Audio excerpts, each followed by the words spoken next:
Islamist attack after Islamist attack, how we might find social cohesion today in Europe. We got to go back to the beginning, to Muhammad. Now, here's the first interesting thing that few people understand. From 632, the year Muhammad died, 1 century later, 732, Muslims are now in the middle of Europe, fighting and abducting people and destroying churches. They found what they want to claim is this great time of tolerance and beauty, but they're acting like ISIS on steroids. They symbolically were trying to denigrate Christianity, but we don't talk about that.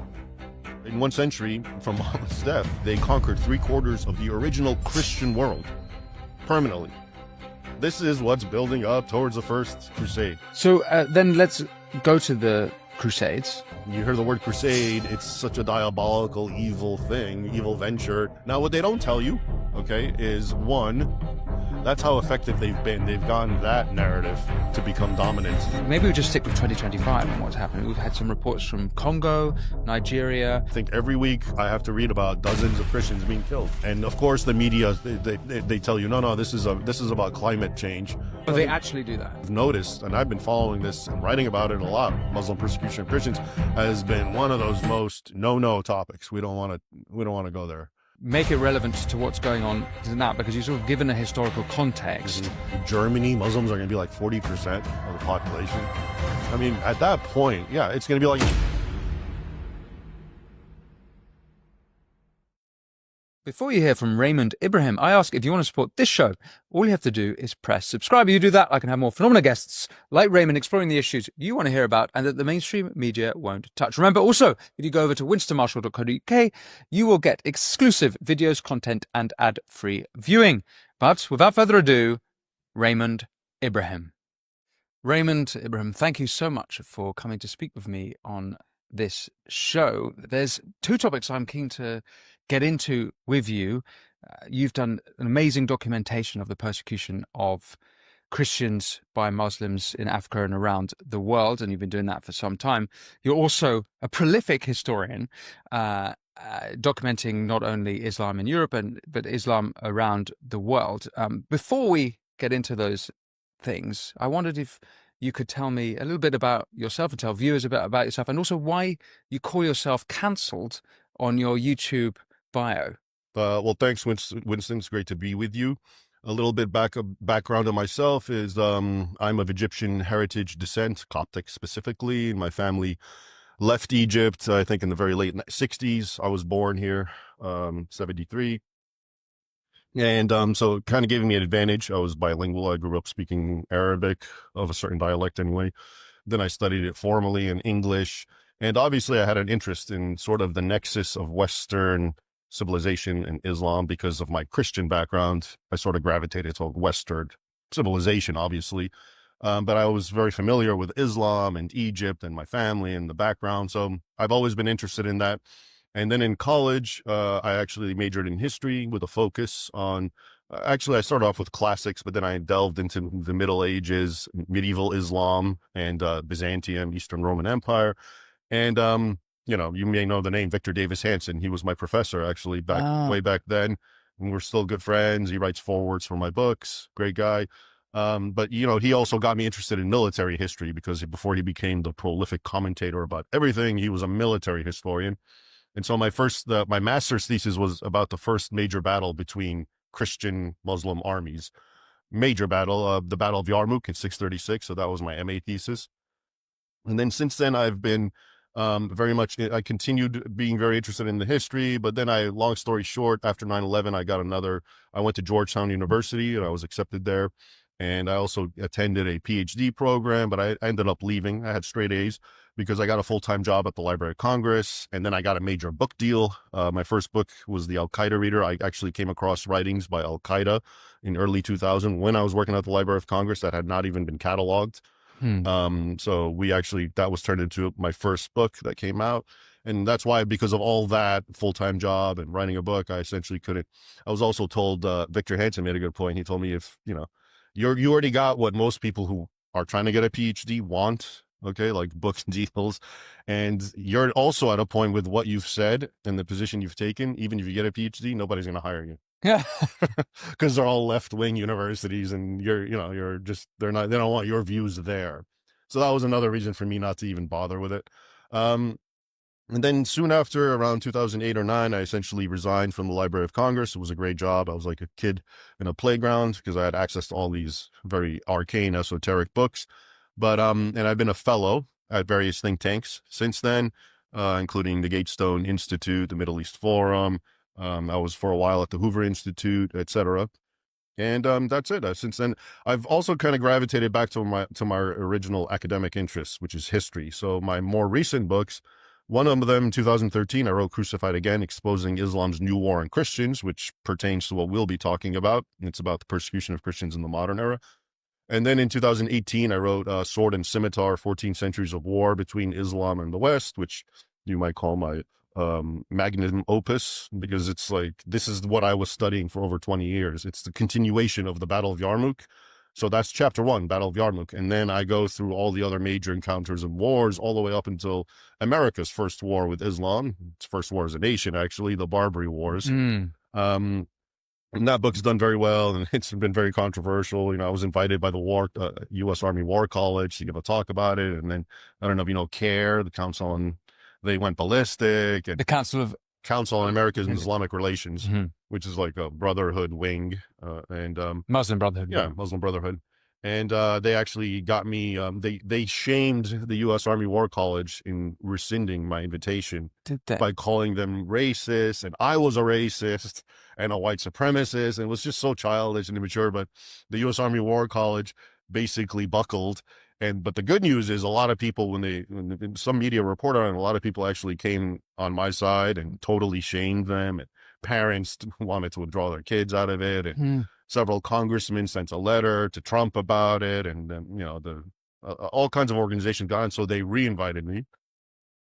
Uncancelled. And yeah, I was uncanceled. And if anything, they told me it was the second largest event since a Buzz Aldrin event they had. Yeah. Thanks to CARE. Right. For creating all that controversy. Everyone wanted to see what this is about, right? All publicity is good publicity, exactly. It turns out. Yeah, so that's a little aside. And then the other book I wrote, which is also very popular, also historical, is "Defenders of the West: The Christian Heroes Who Stood Against Islam," where I just look at 8 biographies of kings and warriors and warlords who actually fought against Islam. And people really like it because it's such a different story than what you're told. One of them is Dracula, Vlad Tepes, Vlad the Impaler, who of course is the most demonized, and people are like, how would you put him in the book? But if you look at the sources, yeah, he identified as a Christian, Orthodox, and he fought against Islam, and he was basically the impalement, and we can even get into that. That was his way of, it was a tit for tat. That's what they were doing. He learned that as a hostage of the Ottomans, the Turks. He watched them impale his own people. So this was his own way of fighting them back. Anyway, and that gives you an idea of so much of what I try to do is give context and correctives to what we think we know about history, and a lot of it we don't, like the Crusades. A lot of people, think the Crusades, okay, these are evil ventures, white supremacists going to colonize some poor nation, and it's completely different, and we'll probably get into that. Well, the Crusades are back in the news because Pete Hegseth has got a crusade cross blazoned across his right. chest. And I've spoken a lot about that, but he's in the news more recently for another tattoo. He's in the news always for his tattoos, an Arabic tattoo of the word kafir, which means it's usually translated as infidel, but it means non-Muslim, but it has all these negative associations with it. So it's a pejorative. It's a complete pejorative. I mean, it's synonymous with subhuman, enemy, God hates you, we should kill you. That's what the word means. But it gets translated in English Qurans as unbeliever, very neutral sounding. So anyway, and it's funny, why are Muslims angry that he has the word kafir in on? He's an infidel, right? That's what Islam makes him. But they're angry because he's proud of it. You're a kafir, you should be embarrassed and ashamed. But he's flaunting it. He has it as a tattoo. He has it as a badge of honor, literally. Do we know when he got that tattoo? No, I don't know, and I don't know if anyone does, because every time we see these tattoos, he doesn't talk about them. They just capture some weird picture of him, and you can see a tattoo, and then they start talking about the tattoo because they finally saw it. So I don't know. Right, maybe he's been reading your books. Maybe.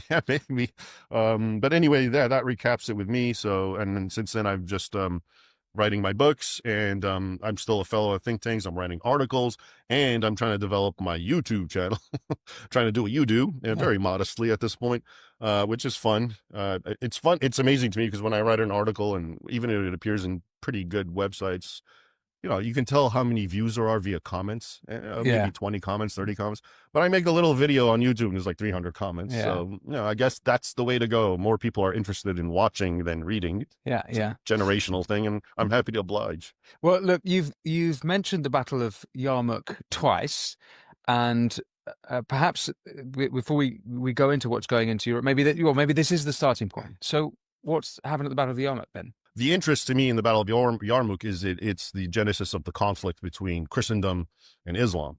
That's really its significance. And so basically, we got to go back to the beginning, to Muhammad, right? Muhammad's dead, 632, and now you have what's called the Ridda Wars, which is after he died, a lot of Arabian tribes tried to break away from the fold of Islam. And the first Caliph, Abu Bakr, launched these apostasy wars, which is very interesting because even till this day, Muslim clerics will tell you, without the law of apostasy, which is you kill anyone who tries to leave Islam, Islam would have died out.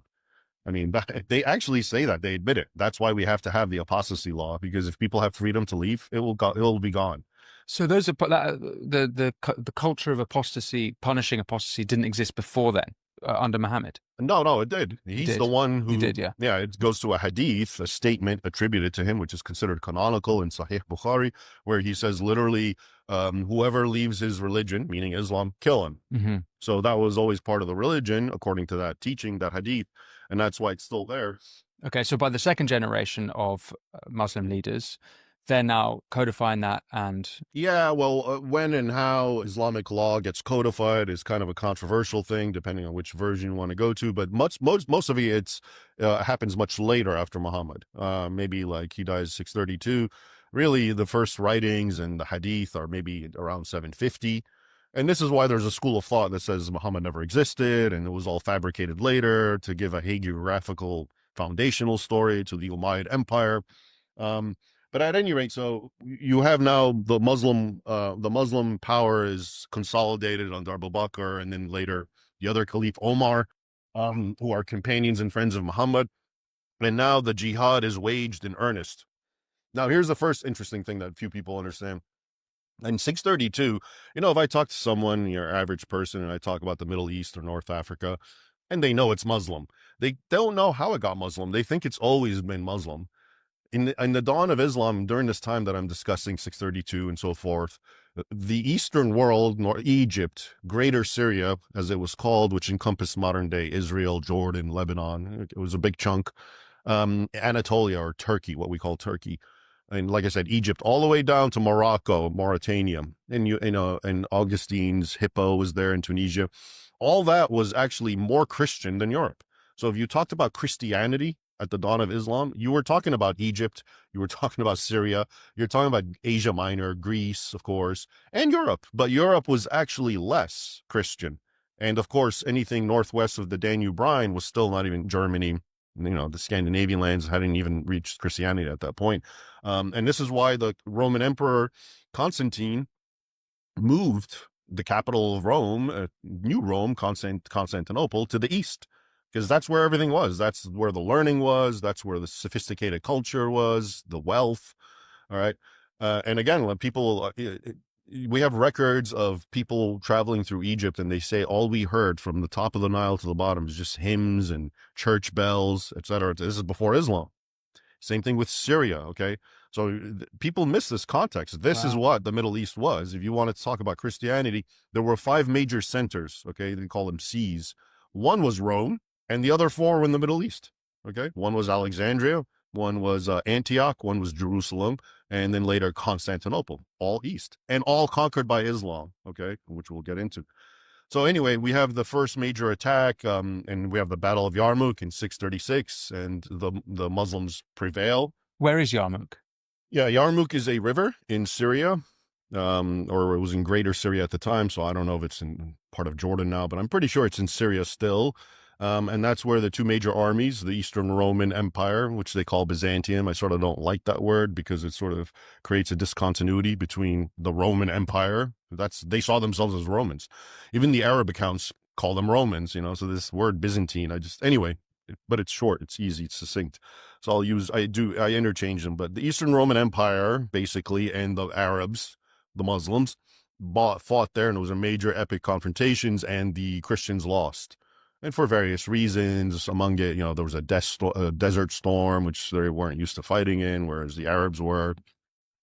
And it takes on a great, it's very hagiographical tradition amongst Arabs. This is, where it all begins, and this is where Allah proved he was for us because we beat the infidels, etc., etc. And, I won't get into it, but anyone who's interested really should read about the battle, because a lot of what, ISIS, the Islamic State, the stuff they would say, which sort of sounds cryptic and people didn't understand it, they would say things like, we've tasted American blood and none is sweeter. And people just thought they're being gross. Actually, they were quoting characters from the Battle of Yarmouk, Muslim heroes, specifically Khalid bin al-Walid, known as the Sword of Allah, who said to the Romans, we've tasted Roman blood and none is sweeter. All right. So when a lot of the things they would say is actually from that battle and other battles as well. But that's how, these battles and major confrontations with the Christian world where they prevailed still figure very prominently in their historical consciousness, whereas to most Westerners, they have no clue, right? Yeah. So at any rate, the battle happens, the West, the Christians lose. And now begins the great takeover of the Middle East. All right, Egypt, which was a major center for the Roman Empire, gets conquered 4 years later, right, or 5 years, around 640, 641, and they continue marching all the way west until they get to Morocco around 690. They take over Carthage, where and Augustine and Hippo, so all these major centers, and in Syria as well, completely conquered. Jerusalem is conquered 1 year after Yarmouk. All right, it's like a complete domino effect. And there's theories of why this is. One of them is that the Byzantine Empire was very weakened at the time, but also the Muslims enter and conquer Persia, the Sasanian Empire at the time. Okay, and now now Iran's been conquered, and they continue eastward. But for brevity's sake, I'll continue focusing on the Western Christian world. And so now, from 632, the year Muhammad died, 1 century later, 732. Muslims are now in the middle of Europe, fighting and abducting people and destroying churches. Not just the middle of Europe. I mean, as far north as Tours in France. That's why that's the date. 732 is the Battle of Tours, which is right in the heart of France. Spain has been conquered since 711. Okay, now after they took over Morocco, now they sailed into Spain, and that was completely conquered and devastated. And now they're in the middle of France, okay, attacking, and this is the Battle of Tours from Muhammad's death. And historians have actually quantified it, but it's basically they conquered 3/4 of the original Christian world permanently. Wow. In Spain, not permanently, but for like 8 centuries they were there. And of course, in France, they still continued depredations. And the Mediterranean islands were all conquered around the 8th century. Sicily and Malta and all of them, Cyprus and Rhodes, for centuries. And again, it's, to me, I'm just baffled at how people don't understand. These were not just Christian countries. These were the main Christian countries, and they just got conquered and Islamized, and nobody knows this. If you talk about those countries now, like Egypt or Syria, most people just have this vague notion they were always Muslim, and Islam spread there. No. And again, if you look at the sources, both the Arabic and Islamic and the European chronicles, they make it unequivocally clear this was violent bloodshed, conquest. And it's even worse in the Arabic recordings because they boast about it. The more violent it is, and the more, the atrocities committed against the Christian infidels, and the more churches destroyed, this is more a reflection of how pious the Muslim conquerors were. So it's actually worse in the Arab. I always find this amazing that it's more graphic sometimes than the European ones, which are a little more objective. They say, yes, we were attacked and thousands were butchered and enslaved and churches. But the Muslim ones revel in it. Okay. And so now let's just stop for a moment. None of this is being taught in any school at all. Can I just ask, do you have a sense of the death toll in that first century? No. I mean, unfortunately, 7th century is what we're talking about. We're lucky to have just the records that we have. But, and I know I put it in Sword and Scimitar where I talk about various regions that get conquered, and then some chronicle mentions a number. Okay, but it's very hard. It's very sketchy that time. I mean, this is we're now nearing to what traditionally was called the Dark Ages, because we have, which by the way, and we can get into, is a product of Islam. Okay, and many people don't know this. And since I'm at it, okay, we're almost there. So basically, after what happened and so the Mediterranean used to be known as kind of the Roman lake, and everyone, Egypt and Syria and all of North Africa and Europe, were all connected. It was part of one empire. After Islam took everything basically south of that, North Africa and the Middle East, and I already told you that was the richer, more profound, the more sophisticated region. Little Europe, the rest of the Christian was cut off completely. Papyrus ended. It used to come from Egypt. That supply was eliminated. All of that is historically, was the beginning of what historians would call the Dark Ages. Okay, and you don't know. I mean, and one historian, Henry Perrin. He was, I think, a Belgian historian in the 19th century, an Orientalist, as they called them. He actually had an entire thesis about this. And basically his line is, without Muhammad, there'd be no Charlemagne. The rise of Charlemagne and the Frankish state was basically a response to the nonstop Islamic aggression and the discontinuity of the Mediterranean. This is why now Europe had to develop on its own and start anew. And it was, it was the young kid on the block, the barbarians who had, conquered and assimilated into Christendom in the 5th century and whatnot. They no longer had the assistance of the East as they did before. Okay. And so now they became the small final bastion of Christendom, and they continued being attacked by Muslims. So, to finish this idea of the Dark Ages. So so people will tell you the Dark Ages historic, and they don't even want to use that term anymore for various reasons, but they would say it was the 8th century and the 9th century. And they would tell you because of Viking attacks and, attacks from nomadic tribes in the East. But the real attack was Islam. Okay. That was the main one from the South. And the Vikings, people don't even understand that a lot of the Viking raids, especially for slaves, okay, white slaves, was to feed the Arab slave emporium, because there was such a demand for white slaves. So they were Vikings were selling. Yeah, they would go to Ireland and England and France and wherever and conquered. And all those slaves, most of them would be sold down through the rivers of Russia to the caliphates, the Abbasids, for example, the Abbasid Caliphate. That used to be a well-known thing. And we know this as well because a lot of the treasure troves of Viking coins that are found in Scandinavia are Arab coins. So what commodity do Vikings have to give? Slaves. And we also have records for it. So, the whole point is Islam has had a profound impact on the shaping of Europe. And there's historians, I quote one in one of my books, something Cardini, where he basically says Islam was a midwife to Europe.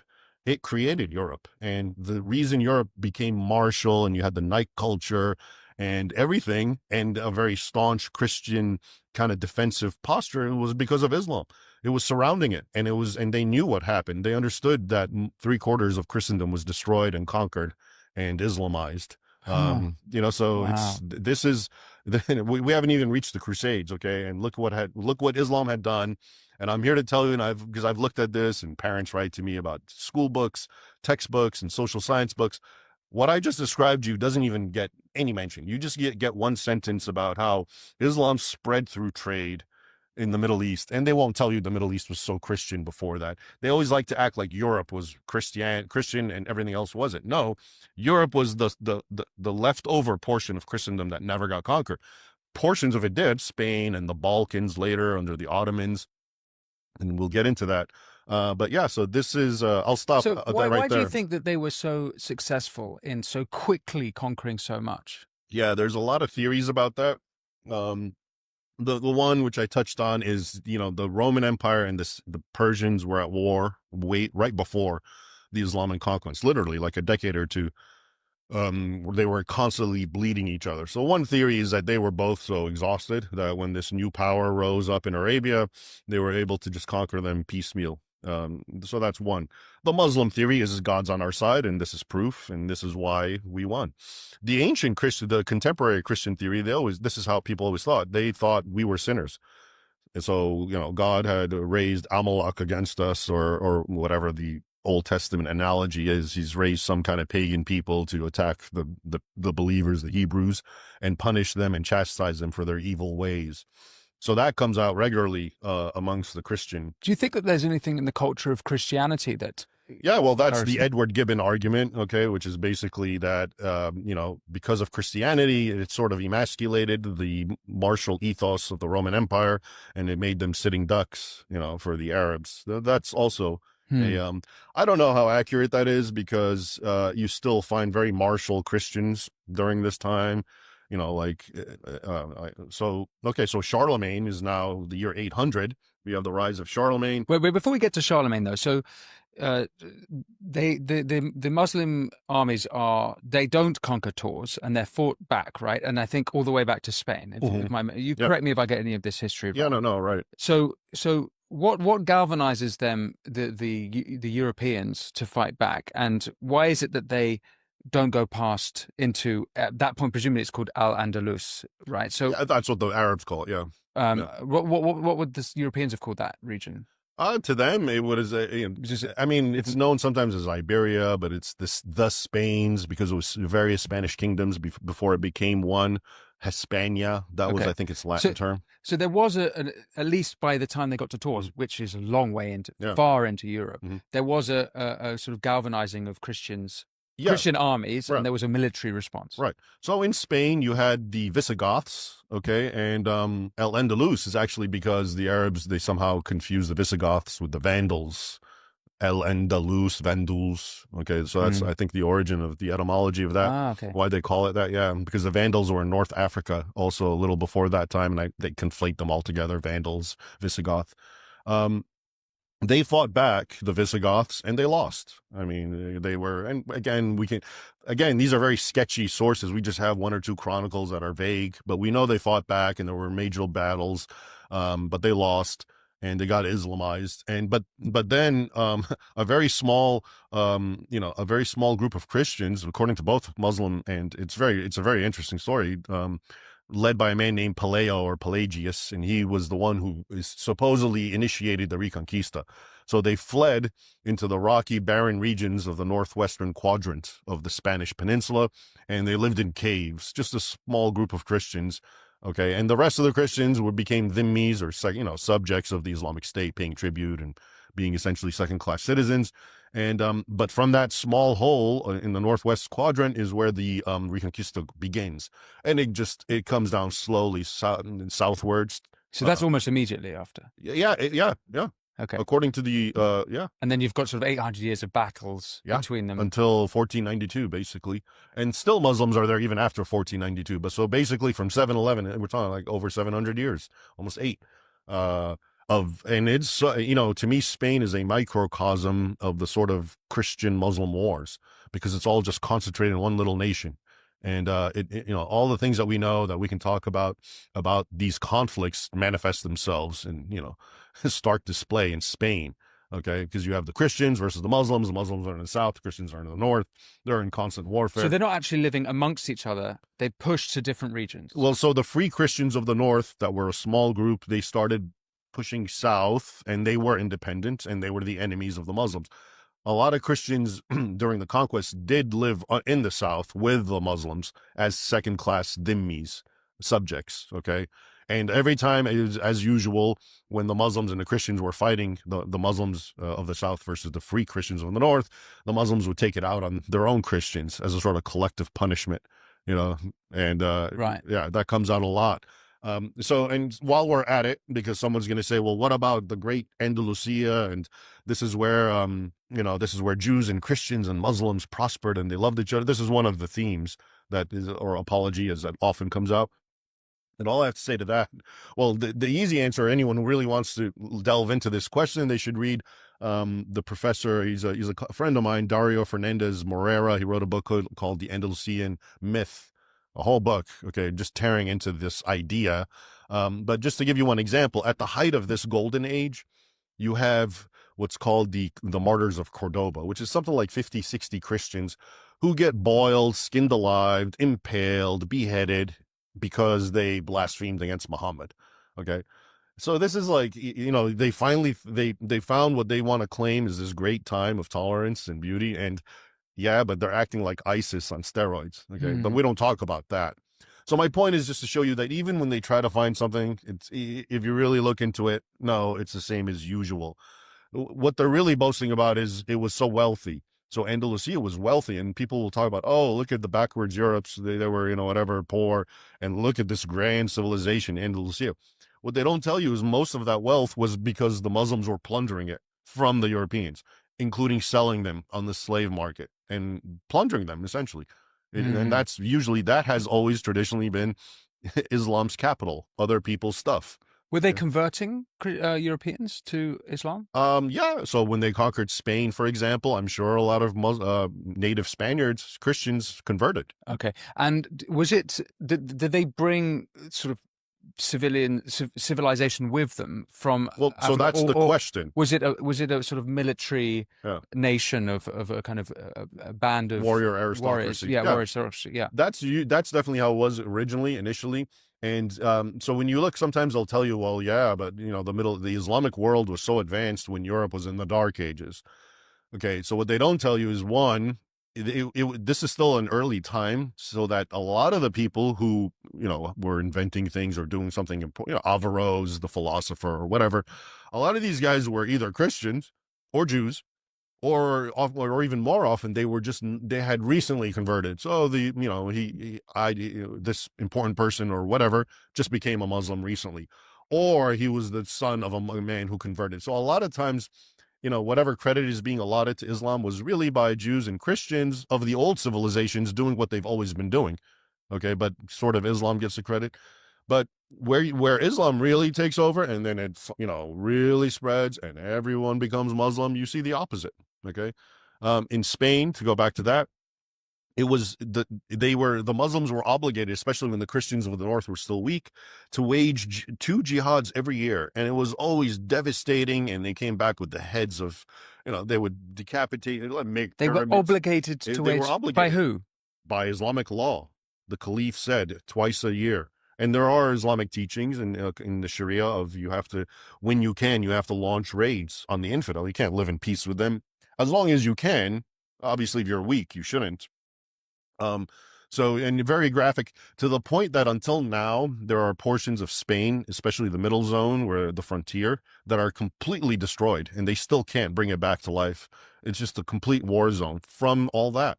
Okay. Wow. Yeah. So that's anyway, it's good we can kind of stop right here real quick, because now we're getting to near the Crusade time and we haven't even gotten there. But just think it for a while, like all this is what happened before the First Crusade, right? Yeah. And when we talk about the First Crusade, you're going to find out the problem is people present it in a vacuum. They don't tell you what I just told you. And all of a sudden, it's just these crazy Catholics decided to go and go abuse the poor. A guy like John Esposito, I don't know if you've heard of him. He's a professor from Georgetown, where I went. And there's a quote, which I quote so often that I think I've memorized it from him.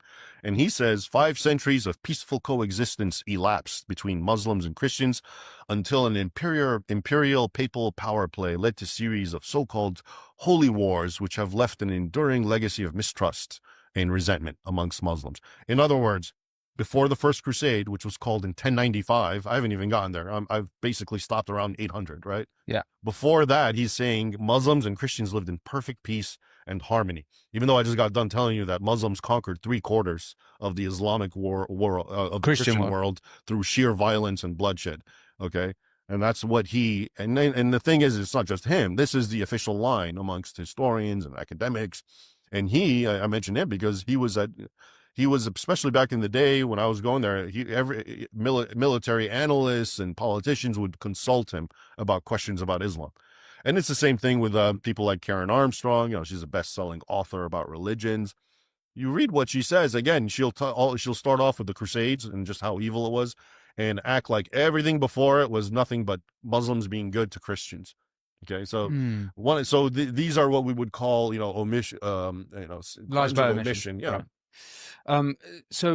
But at that point, though, do we need to go back to Charlemagne to tie the bow on Charlemagne? No, not really. I mean, he's great for his own thing, Charles the Great. I'll give you one quick anecdote again, because it shows you the games they play. So it's known that he and Harun al-Rashid, the Caliph, the Abbasid Caliph, had good relations. Okay. And people use this often as, see. And where was that Caliph based? Baghdad. Okay. The Abbasid Caliphate. And we're talking now, the year 800 or a little after. And people will always show you, yeah, see, it's, Islam and Christians got along. You got two emperors, or a caliph and an emperor, and they were friends, etc., etc., and they gave gifts to one each other. But when you dig in and you read the chronicles, and I quoted, I'm pretty sure in Sword and Scimitar, I discuss the chronicler of Charlemagne. He makes it perfectly clear that the reason Charlemagne was being nice and reaching out to Harun al-Rashid was almost like he was bribing him to be good to the Christians under his authority in Egypt, in Iraq, in the Islamic world, because there were so many Christians. So he says that, the chronicler, he says the reason he sought out friendships was so he can make the plight of Christians living in those regions less, and he can help them. Okay, so you see how, again, that is omitted, but we're told about, oh, look, they got along, because Muslims and Christians always get along. So that's I can leave it at that with Charlemagne. So then let's go to the Crusades. Yeah. This is Okay. quite a This is a hot whistle-blow topic. tour. Yeah, But yeah. so it's 1095. So 1095, but we have to start a little earlier to give context. So, everything I discussed was during the rise of the Arab Empire, and it went through iterations. You had the Umayyads, and then you had the Abbasids, which I just mentioned. And then sometime after that, the Abbasids start importing Turkic slaves and Islamizing them, slave soldiers, okay, like the Janissaries and the Mamluks. And long story short, before long, the Turks become very Muslim, and they become Sunni Muslims, which is important because we're going to talk a little bit about Shias. And eventually they take over, and they still keep the caliphate, the Abbasid, but he's more of a puppet figure, and the real power is the Seljuk Sultan. All right. Now, during this time, especially from like 1050 to 1090, okay, right before the First Crusade, these Seljuks are running amok. Okay, so the persecution and the destruction of Christians that I mentioned earlier under the Arabs, times 10. I mean, now it's horrific. Okay, they start in Armenia, Greater Armenia, which is, far, what we would say Eastern Anatolia. And according to the records, I'm thinking of Matthew of Edessa, who was a contemporary. They were just killing tens of thousands of Christians, Armenians, Greeks, okay, and burning every church in Ani, which was the capital at the time of Armenia. It was known as the city of 1,001 churches. They ritually burned down every church, destroyed every crucifix. I tell you that to also underscore, because a lot of people will tell you, okay, the Turks, people were warring, it's different tribes, and they try to, minimize the religious element. So that's why I'm telling you that in their own sources, it's very clear that they did what ISIS would do. They symbolically were trying to denigrate Christianity. They would destroy churches. They would take the greatest cross of the greatest church and send it as a war trophy to Baghdad, to the Caliph. Okay, so my point is, it wasn't just warfare. It had that jihadist ideological component. Okay, which again, historians like to just ignore as some sort of, whatever, but it's in the sources. And they were also in the Holy Land. You had pilgrims that were always going to the Holy Land, even though it was a hard venture, and they would get persecuted even before that under the Arabs in the 7th, 8th, 9th centuries. Now the Turks really took a new level. And, they would attack the pilgrims. They would extort even more money than they had to pay. There's one incident that happened in 1065, which really was a scandal. They attacked a large German pilgrimage, and they gang raped a nun, and made everyone watch it, like really horrific stuff. They would go in churches and disembowel people and just smear the blood on the altar, again as a form of mockery. Okay, so this is what's building up towards the First Crusade. And then it really gets bad after the Battle of Manzikert, which is one of my main battles also in my book Sword and Scimitar, and the Christians again lose. Where is that battle? It's in Manzikert, which is actually close to Armenia in Asia Minor. The Roman emperor at the time went trying, again, like Yarmouk, they went with a large army trying to stop the Seljuk Turks, and they lost. And after that, they just completely ran amok all westward, and now they're attacking all Asia Minor, of course. I mean, Turkey, what we call now it's Turkey because it got conquered during this time. And Asia Minor, by the way, so Turkey, when you hear Turkey, you think, okay, it's a Muslim nation. This was such a Christian nation that, St. Paul's letters, most of them go there. Asia Minor, Ephesus, Turkey, yeah. A lot of them. And so now it's all conquered, and now they're right next to Constantinople, and they're on the verge of actually reaching and getting into the European mainland. And the emperor, the Roman emperor at the time, Alexis, he calls for aid from the Franks and the Europe. And he had friends there, and some nobles, and they all got together. And long story short, Pope Urban II at the Council of Clermont in 1095 in November, he basically stood up and he told everything that was happening. He mentioned everything I'm telling you, all the desecrations of churches, all the rape of women, and the forced Islamization of children, and the disemboweling of Christians. Very graphic stuff. Okay, and which is in a lot of sources, so it's not one guy made it up. And that's it. And they all cried out Deus vult, which Mr. Hegseth has a tattoo of, which means God wills it, right? And that was it. They went. So if you asked earlier historians, in the 1800s, they would tell you the Crusades were motivated by love.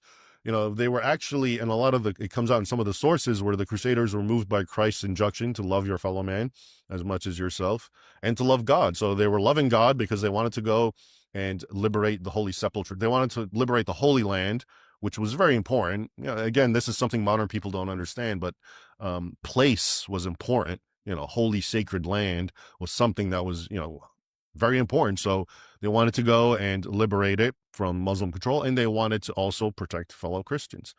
And now, your average person, you hear the word crusade, it's such a diabolical, evil thing, evil venture. But that marks an interesting turning point, even from the Christian point of view, from this, let's say, turn the other cheek mentality to we're going to protect our fellow Christians by killing others.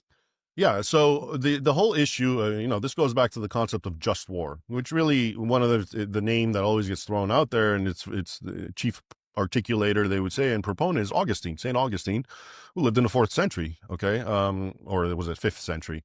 So he's way before all this, and to him and to almost every other doctor of the church and theologian, it was okay to fight back. And, they would cite things like, a Roman centurion comes to Jesus, and Jesus heals his servant. And then Jesus, what does Jesus do when he does a miracle for someone? He tells him to repent, right? Change your way. He didn't tell this guy, hey, put your sword away, stop killing. I mean, this guy was a centurion. He oversaw the bloodshed, a lot of bloodshed. Jesus didn't say anything to him. Okay, so also John the Baptist, when people came to him, and a bunch of soldiers came to him and saying, what must we do? He didn't tell them leave the army. He said, don't be content with your pay. Okay, so a lot of these were understood by early church theologians as justifying just war theory. As long as the war is not about, conquests and enforcing whatever, my will on you. If I'm defending my land, that was 100% Christian. Okay. And this is why, so if you don't understand everything I've been saying, if you didn't hear this, then how is crusades just war? Because what you see is a bunch of Europeans going to Muslim territory. What's just in that? But if you know the truth, which is, well, that was Christian territory, and they were killing Christians still and destroying Christian lands and holy sacred places, then it did become part of the just war theory. You see what I'm saying? But it's 300 years since that it had been Muslim. Yeah. But I mean, to their thinking, to their point of view, and it was still full of Christians, and I mean, I don't think they went by statutes of limitations, right? They didn't think that way, So, right? Okay. So in their mind, they still rationalized it, but specifically it was because they were killing Christians and attacking Christians' places. Okay, so that was it. Even if it wasn't Christian beforehand, I think they would have just war theory would cover the logic. Why are you killing innocent Christians? So this is the first of several crusades. Yeah. Can you take me? I actually am not too good on crusade history. Can you take me through them? Sure. So the first crusade is the most successful one. It's arguably the only successful one because they got what they want. They went through, and the sufferings they went through are amazing, but they liberated various Christian regions and cities, Antioch, Edessa, and most importantly, Jerusalem, because that's what they really wanted. The Holy Sepulchres, or the Church of the Resurrection, was this massive complex that was built atop what is believed to have been Jesus's burial. Not just his burial, it was actually a humongous structure built during Constantine's time in the 300s. So in this church, you actually had where Jesus was betrayed, the Garden of Gethsemane, and then you also had where he was crucified, and you had where he was buried. Okay, and it was and resurrected. And a quick anecdote, which I almost forgot, but is pivotal to what we're talking about. In the year 1009, okay, so we got to go back in time a little bit. And just, again, what I'm going to tell you is going to, again, underscore just how Christian that region was and underscore the sorts of persecution that went. But there was a Fatimid caliph in Egypt, and the Fatimids were Shia, okay, and his name is Hakim Ba'amr Allah. And this guy, okay, they call him the Mad Caliph because they want to pretend that what he's did, what I'm going to tell you, was of the product of a maniac, right? Yeah, and there's no rationale. Under him, he had 30,000 churches in Egypt and in greater Syria destroyed. Okay, so first of all, 30,000, that's a humongous number of churches in an area that I thought was Muslim. Okay. And the source for this, which a lot of Western people try to ignore, is an Arabic Muslim source, Al-Makrizi. All right. And he says 30,000, and people say, no, that's a mistake. He put one too many zeros. He meant 300. And historians will write, 300 churches. But he wrote 30,000, including the Holy Sepulchre, the one that I'm discussing. He had it destroyed and pulverized, and then it was later rebuilt, a smaller version. But the one that I was telling you about by Constantine, he had it razed to the ground. This most important place for Christianity. As far as my geography of Jerusalem goes, that must have been huge, because where I know the rock where the crucifix was, the distance to that where it is believed that the tomb was. You're talking about the rock with the round stone. That there's two places that people believe where Christ was buried. The one you're talking about, I think, is the later one. Mostly Protestants actually accept. Catholics and Orthodox believe it was somewhere which was actually closer. Okay. Yeah. Okay. The Crusades, the first one is the most successful. Right. And then how did the first Crusades end? Let me just finish the Fatima thing, because this is very important, because it ties up to what we're talking about. So 30,000 churches destroyed. And again, I want to remind you, you have these people who are telling us 5 centuries of peaceful coexistence were between Muslims and Christians. What I just told you is 1009. This is the time frame they're talking about. 30,000 churches were completely destroyed. Okay. And these people are writing books and saying everything was fine until the First Crusade. You see how they present things in a vacuum? Yeah. They want you to think that the Christians were the aggressors. They had no reason to do what they did. Okay. All right. So the Crusades, you have various, what gives rise to them is essentially then the Muslims start winning back and conquering. So around 1144, you have the Second Crusade, because some Muslim sultan destroys Edessa on Christmas Day, which was a Christian principality. And it was full of Armenians and Greeks. And again, to give you an idea, in the sources, when the Franks and the Crusaders came and liberated these regions, which had a lot of indigenous Christians, Armenians and Greeks and Syriacs, the sources talk about how they threw themselves and kissed their hands and feet. Now, why would they do that? I thought they lived in harmony with their Muslim overlords. Why would they want these strange men from Europe? Because they were all Christians, okay, and they were being persecuted. So in 1144, the Edessa is completely ransacked and destroyed. And just, again, like, very sadistic stuff is happening to the women and children. And it gave rise to a new crusade, okay? And that one was abysmal failure. They got nothing. They just died. Everyone who came. It was under King Louis and Conrad, I believe, the German emperor, completely destroyed. And then, things kind of status quo, and you still have Jerusalem, and you still have Antioch and other places. And then you get the rise of Saladin, okay? And he's as we all know, very popular. And, he actually conquers Jerusalem, all right? He had a major battle, the Battle of Hattin, the Two Horns, which is, in my book, Sword and Scimitar, has a whole chapter. In 1187, he wins. And he beats a massive Crusader army of the Kingdom of Jerusalem.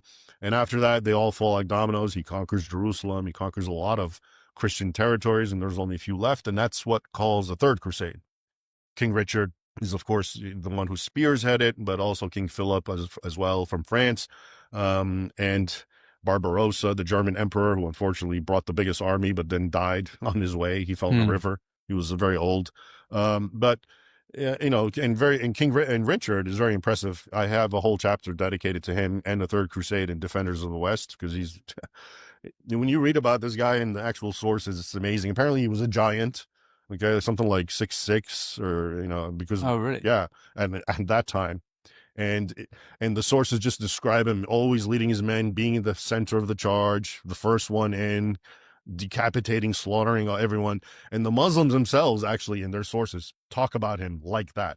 So he was quite the formidable character. Very interesting. Anyway, the Third Crusade was kind of not a total victory, but not a total loss. Like, him and Saladin made a treaty so Christians can go back to Jerusalem, but it was still under Islamic control, and whatever. And then you have the Fourth Crusade, which is which people loved to point fingers at, because it's where the Crusaders go and sack Constantinople. right? Christians attacking Christians. And that has its own story and different versions of why that happened. But before we get into that, I'm just remembering again, very important point about Saladin before we leave Saladin. Um, Now this guy, you've heard how magnanimous Saladin was, right? And because I follow this and I read a lot of books, okay, about this, he's always held up as this great magnanimous and very tolerant, sultan. Until today, people say Christians can learn from him and his magnanimity, etc., etc. And he's to me, and I made a video about him. He's the epitome of fake history. Because why do people say that? So okay, if you look into sources, especially here's what they'll tell you. When Saladin conquered Jerusalem, which he did in 1187, he allowed the Christians to leave peacefully, and he was very magnanimous. And they always contrast it with the First Crusade in 1099 when the Christians conquered Jerusalem. Apparently, there was a bloodbath. Okay, they killed everyone in sight. Okay, so they use this. Now, what they don't tell you, okay, is one, according to the Muslim sources, he was like a fanatic jihadist who did nothing but persecute anyone who went against Islamic law. In Egypt, he had the Christians, the Copts, persecuted. He had their churches tarred. For what did they do, right? They're not crusaders. And then he had, after the Battle of Hattin, the Knights of the Temple and the Hospital, he gave them a choice to convert to Islam or be beheaded. They all said no, and he had something like 300 of them decapitated. In fact, going back to how ISIS, likes to live off history, when you see ISIS, the Islamic State, and those videos they made of Coptic Christians or whoever, and they have them in the orange jumpsuit, and they push them over and carve their heads off, that is directly lifted from what Saladin had done to these Christians at the Battle of Hattin. Exactly. That's how it's described. And they're emulating it, okay? And also he did all sorts of other nasty stuff. His dying wish was to not just get rid of the Crusaders in the Holy Land, but to invade Europe until no one lived who didn't believe in Allah. I mean, this doesn't sound like a magnanimous, tolerant guy to me. You know what I mean? Okay. And then even what he did in Jerusalem, this supposedly magnanimous gesture, no bloodbath. If you look at the sources, what really happened is they told him he was besieging, and he said, "Okay." They tried to surrender, and he said, "No, I'm going to kill every last one of you." But then they said, "Okay, we're going to destroy Al-Aqsa Mosque because they had possession of. We're going to destroy all the holy sites of Islam, and we're going to kill all our hostages." So he finally agreed to let them go if they can pay a ransom. Okay, and the ones who couldn't, which was something like 8,000 or 16,000, I have the number written down, and mostly women and children because they were poor, were consigned to slavery. Okay. So it's like, but he's being used today as this paragon of virtue and magnanimity. Okay. And people believe that. And where does it come from? It actually comes from Sir Walter Scott's novels. Okay. Oh. Yeah. He created this chivalrous kind of Saladin, and all of a sudden that's what people believe as if it's real history. Okay. So anyway, I just wanted to emphasize that because, Saladin is a very popular figure when we talk about the Crusades, and so much of what is said about him is just, overdone just so they can put up a Muslim on a pedestal and try to shame Christians with. But when you look at the reality, it's just not there. And where did the Jews fit in all of this? Were I understood that many of them were killed. Yeah. Yeah. So the Jews, even before, I mean, and here's again one of those things where people try to demonize the Crusades because they attacked and killed Jews, and they did. But the Jews were being attacked and killed by Christians even before that. Well, what happened is, a lot of it was mostly the peasant crusaders, not the actual knights and the formal armies. But a lot of them would go and they'd get riled up and say, "Why are we traveling all this distance during their long trek to kill infidels who hate Jesus when we have them right here, the Jews who killed him?" And they would rile themselves up and they'd go attack and kill them. And there were some terrible pogroms, weren't there? Yeah. But, it's also important to know that the church and the leaders were against it. And against the pogroms. Yeah. And they would issue edicts saying you have to leave the Jews alone, and they would come in their defense. So it was almost like what always happens. You have the rabble, but the actual church policy was not to persecute them. And the Crusader policy was not to persecute them or do any of that. But of course, you're going to have the bad apples who act on whatever impulse they want to just plunder them on whatever pretext. So at this point, though, we still have the Muslims in Spain. Right. The Crusades have the rest of Europe then is Christian. Right. And the the area that is now Israel, Lebanon, that's kind of going back and forth. No, that's under Muslim The control. Holy Land. Yeah, at this point now it's under Muslim control. So the Crusaders finally get expelled in 1292. Okay, that's the end of it.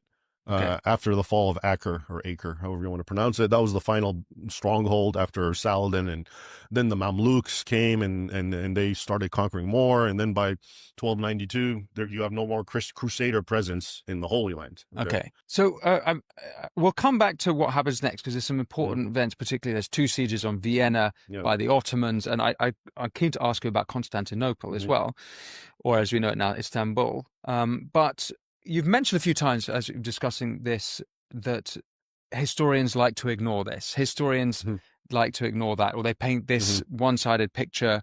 And the way you actually describe it is that the one-sided picture they paint is the opposite of what is Mhm. true. I'm curious about what you think the motivation is by those historians. I think there's several. I think today it's just it's kind of it's snowballed, and it's just that's the narrative. So if you're just a if you go to college today and you're a history major and you're studying this field, you're not going to read primary sources, which you should. That used to be the original thing. You're supposed to, but you go read this, 3, 4 books by the secondary source would be, like me, okay, a modern person who supposedly consults the primary sources and then, puts it into a book form and you read it. So most people will read that. And those books now, they've been going, and the question is why, but have painted a completely different picture. A guy like Sir Stephen Runciman, for example, he wrote like 4 or 5 volumes of the Crusades, and it was considered, the bestseller, et cetera, et cetera. I think came out maybe in the 50s or 60s. And now historians will tell you, yeah, this guy really had an axe to grind, and he was just dedicated to making the Christians look bad and making the Muslims look good. All right. Mm, And how do we know this? Because the ones who have taken the time to consult the primary sources are realizing what he's saying is not there. And oftentimes the opposite is there. So why? Okay. The reason why, I would argue today it's because of what we would call political correctness. It's this desire, honestly, okay, really to bring it down where, the narrative has to always be this: Christians, whites are bad. Non-Christians, brown people are good. Okay, this is it. That's the mantra, and everything has to conform to this. mm, Why? Okay, we can get into that, but that has been the case for, I would say, a long time, since the 60s, okay? And this sort of self-hatred thing has arose. But, there's also other reasons, academic reasons. For example, you want to be a historian, okay? The thing that would make you popular is you come up with a new interpretation. So for the longest time, the interpretation was what I'm telling you. But if I can come up with something clever, like, oh, wait, actually, Andalusia is a great beacon of light and learning. Okay, wow, then I've made a new contribution, especially if it's what people want to hear. People want to hear that narrative for the reasons I just explained. They don't want to hear about, okay, Christians and Muslims fighting because Muslims are aggressors, etc. mm. So all of these, but, again, today in the current climate, it's just, what I'm saying right now, I don't care how my books, Sword and Scimitar, has like over 1,000 citations, endnotes, to show you where I got my stuff, because I already knew I'm going to be attacked. Where'd you get that? Where'd you get that? So the facts are there, but people they still till this very day want to believe that narrative. Okay. And you see it everywhere, manifestations of what I just said, this narrative. Even if you're watching the news and there's some kind of incident or criminal activity in between a black man and a white man or something, it has to be spun a certain way. So of course it's been going on with history, because history, people talk about fake news, and it's very important, obviously, but to me, fake history is more important, because fake news is ephemeral, and it creates its mischief, but then it, vanishes and we move on to something else. Fake history, you create overarching narratives and basically paradigms where you sift reality through. So Hmm. if I've created a fake history where, Muslim Christian relations are such that Christians were the evil aggressors and Muslims were the poor guys, well, of course, now when you talk about anything in the modern era and you see it through that lens, it all makes perfect sense and gives you more reason to despise the Mm. Christians and the Westerners, etc. And that's what's been going on for a long time, which is why I think when I discuss these things, the number one response I get from people is like, I'm embarrassed I didn't know this. Why Yeah. didn't I learn this in school? And well, this is why you didn't, because there's a narrative. Fake news has a political agenda. Right. Then fake history, it's the It's more agenda. It's profound. more profound, Yeah. but it's still somewhat political, Yeah, right? of course, it is political, and it manifests itself ultimately in a political way. But it's very subtle, and it's harder to prove. And so fake news, we can argue, oh, here's evidence that this guy didn't say whatever. But fake history, who's going to take the time to delve into the primary sources? Like, let's say I did, and I did it because I love it, and I was at the Library of Congress, and I had access to all those books, and I know a couple of languages. So it's not that easy to do that, and you're just going to go by. If I go to the bookstores, Barnes and Nobles, for example.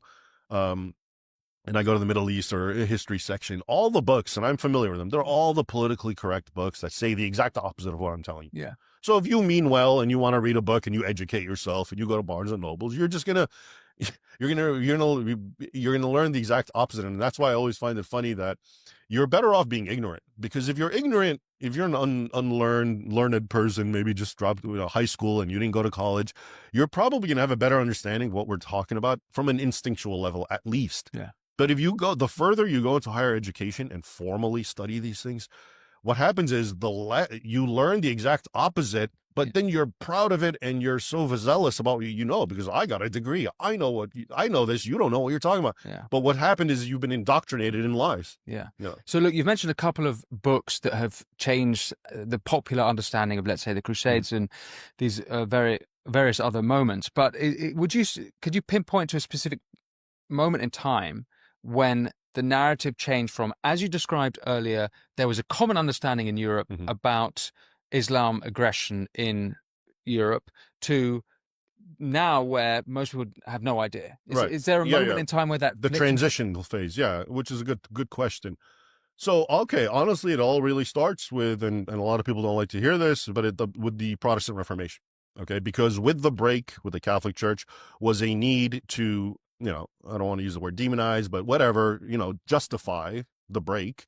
And so anything the Catholic Church did became jaundiced and kind of bad, including the Crusades. And, the Protestants made good points, indulgences, et cetera, et cetera. I get that. That makes sense. But you got this move now where, like, whatever we can, however we can make Catholics look bad, we should.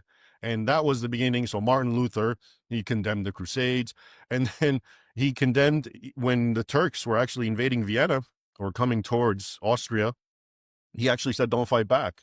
And he said, this is God's way of punishing the Catholics and church, until they got close to where he was. And he actually changed his tune, literally, and wrote a new saying, no, you can't fight back. It is just war. I'm not lying to you. This is true. I can give you the evidence. How's that for motivated reasoning? Yeah. So it really starts with the product. And look, I don't want to get into I'm not a theologian. I'm not arguing who's right theologically. I'm just saying, as a historical development, the rifts in Christendom between Protestants and Catholics created a sort of hatred towards the Crusades, okay? Because it was another thing to point at and say, oh, look. And they also, this was also the beginning of the rehabilitation of Muslims in the eyes of Europeans, because if Muslims are the enemies of the bad guys, the Catholics, they must be good, okay? And this is why till today, it's actually Protestant nations that are suffering from Islam, because they're the ones who have completely opened their doors and who follow this logic, which is Muslims are great. It's the Catholics you got to worry about. Okay, or at least elements of it still subconsciously maybe exist. And that's why you have Muslims running amok in Scandinavia and Sweden and in the UK and in Germany. But then you look at countries like Hungary and Poland, which is Hungary, I know, is Catholic, and so is Poland, and you don't see that sort of thing as much, of course. And I think that's so anyway, that's the beginning of it. I would say the Protestant Reformation. And again, this isn't me. I'm not talking about theology. I'm talking about historical development, which is normal, of course. And then you get the Enlightenment, right? And with the Enlightenment, all of a sudden now there's a kind of, it's not that the Muslims are good, but yeah, these Christians are fanatics. This is now Edward Gibbon, for example, and Voltaire and these guys. So now, once again, the Crusaders and their cause looks ridiculous, and they're stupid, and what are they fighting over? This is dumb, etc. Okay, and then you move on until you come to sort of the modern, 19th century, 1800s. Now you have serious scholars, Orientalists, and they just approach it in a very cold fashion. I actually like their writings; they're objective, okay, and they're looking at the sources. and they're actually better than the other guys, but you still have the influence of the sort of, the Protestant disdain for crusades, and you have the, the Enlightenment disdain as well. And then you come into the modern era where, again, I think it's this need, where it comes from. I think sometime in the 60s, you get this move, this very anti-Christian thing where, Christians and Europeans and Westerners are the root of all problems. Okay. And of course, this is how the Crusades fit. So now it's being taught that way, and, we're gravitating back. So now it's worse than ever, because what they're doing is they're literally playing with history. I already gave you an example of all the horrors that happened before the First Crusade. In 1 year, 30,000 churches were destroyed. This is to say nothing of the killings of Christians under Hakim Amrullah, the Fatimid Caliph, or all the other ones. And they ignore all that intentionally and just tell you, oh, Crusades just happened out of the blue, 5 centuries of peace, down the toilet. And now Muslims, can you imagine that when 9/11 and all that happened, and until now, when there's an Islamic terror attack in Europe, they try to actually associate it to the Crusades and say, well, Muslims are still upset about that. They have grievances. Okay. And they don't. I mean, because Muslims are not idiots. They actually respect the Crusades in the sense that, oh, okay, there was a time when Christians fought back. Oh, okay, good for them. But I mean, everything is being done, to just rewire everything so it fits that narrative. Yeah. So let's go back to the history of it. Both sides of Europe, at the sort of mid-second millennia, we have the Inquisition happening in Spain, and we have the Ottomans charging, well, not only Constantinople, but right up as far as Vienna. Maybe we start with the Inquisition. Sure. So, and here I'm going to talk about the Inquisition, but you're going to start finding something interesting here. Is like all these major historical epics and developments that we talk about, you're going to find Islam snuck in somehow, including in the Inquisition. Okay. So the Inquisition to us is, just crazy fanatical Christians torturing everyone to get the facts, etc. And then there's elements of that as well. Okay. But it really started. Why did it start in Spain? Because it was part of the war with Islam. And after the Reconquista now is finally coming to an end, and all the Muslims have been beaten far south, they're all now in Granada, southern tip of Spain. All right. And this is under Ferdinand and Isabella, right? The unification of Spain as well. So now they're all holed up, but they're about 500,000 Muslims. Okay. And initially the Christians allowed them to keep their religion and keep their Sharia and live. But whenever they could, the Muslims would basically try to subvert and attack, including with Barbary pirates and with the Ottomans. They were like a fifth column, and they would attack Christians whenever they could and kill them, etc. So it came down to, you either become a Christian or you leave, go back to North Africa where your ancestors came from. And so now why become a Christian, right? Now, today it's seen as, oh, look at these intolerant, crazy Catholics. They just force their religion on everyone. No, the logic was, if they become Christians, this jihadist animus they have for us will have to go away, because now they're like us. Okay, that was the only logic. Okay, become like us and lose your hatred for us, or leave. So a fatwa came out. A fatwa was a decree by several respected Islamic jurists from North Africa, who invoked the doctrine of taqiyya. Okay, and taqiyya means you can dissemble your true beliefs about Islam. You can say you're a Christian, but as long as you're truly a Muslim in your heart and you're doing this as a stratagem, you can do it. But continue to hate the infidel and whatever. Continue trying to plot against them. So a fatwa came out, and all 500,000 Muslims overnight became Christians, and they converted and were baptized. And long story short, the sources described them as being better Christians than the Christians. They were punctual to church and everything, but they were home reading the Quran to their children and preaching undying hatred for Christian Spain, and still trying to plot. Okay. And that was the beginning of the Inquisition. Okay. Because the Christians didn't know what to do. They didn't want to get rid of them because they converted. And what if he is a sincere Christian?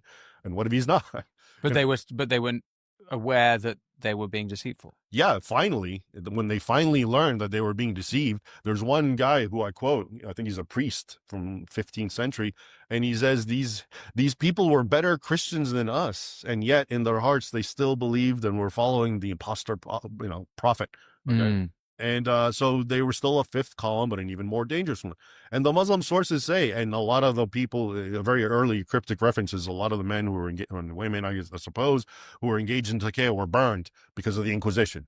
So that is really the, and there's elements of this with Jews as well. I think they're called, one's the Moriscos were the Moors who supposedly converted, but were still kind of practicing their Islam, and the Marranos, I believe, were the Jews who and when people talk about the Inquisition, my point is they always mention the Jews, but it was actually a lot more Muslims who were being tried for that very reason.